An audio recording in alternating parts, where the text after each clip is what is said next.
The battle over Ottawa County's top health position continues. New tonight, hundreds of emails between top county officials made public. Fox 17's Matt Whitkos has been combing through the documents and joins us with what he's learned. Matt.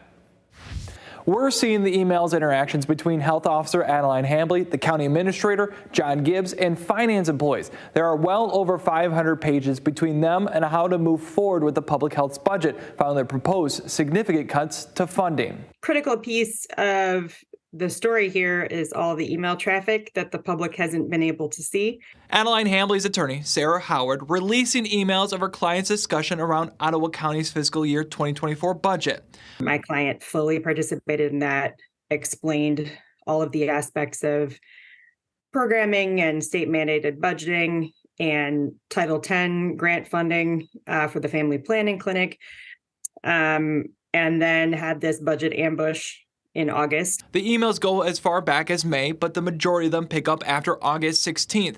Not long after, we see a discussion between Hamley and Gibbs about the public health budget. Gibbs saying he would like Hamley to work with fiscal services to get the department's general fund contribution levels near $2.5 million, down from Hamley's initial request of $6.7 million. Hamley warned Gibbs against these cuts on the 22nd. 2 days later, the health officer went public and discussed how these potential cuts could lead to the closure of her department.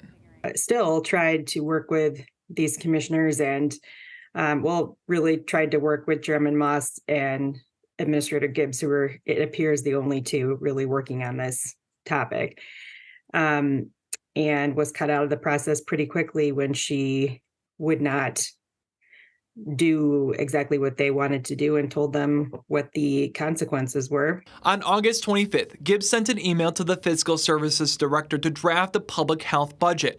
One change was he used $2.5 million in general fund contributions and $1.3 million of the public health savings to better fund programs. Second, removing all COVID-19 grant positions, which were a half dozen employees. Thirdly, move the rest of the public health savings into the county's contingency fund unless they have parameters to prevent it. I think it's pretty clear, given her work with fiscal services and other people involved in this process, that she did everything she could to try and work this out. 5 days later, on August 30th, Hamley emailed Gibbs saying she never heard back from him and explained these cuts could fail to meet state requirements. That same day, Hamley told Fox 17 she's been left out of budget discussions with the county's administrator. She offered multiple times to sit down and talk about it, answer any questions, explain things further, but didn't get very far. These emails come almost 2 weeks after Chairperson and Commissioner Joe Moss set a public hearing to potentially remove Hamley from Ottawa County's top health position.